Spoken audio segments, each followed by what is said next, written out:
Hello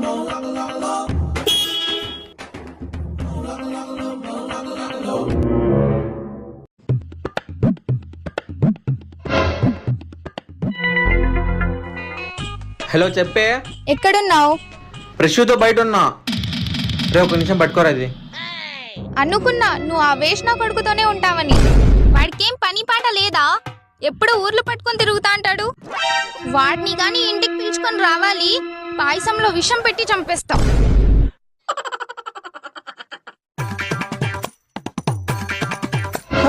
రండి అన్నయ్య లోపలికి. ఇంత దూరం వచ్చి ఇంట్లోకి రాకోకుండా ఉంటారా? మీకోసం అదే పనిగా పాయసం చేశా అన్నయ్య, తినేసిపోదు రండి. వాడిని గాని ఇంటికి పిలుచుకొని రావాలి, పాయసంలో విషం పెట్టి చంపేస్తా.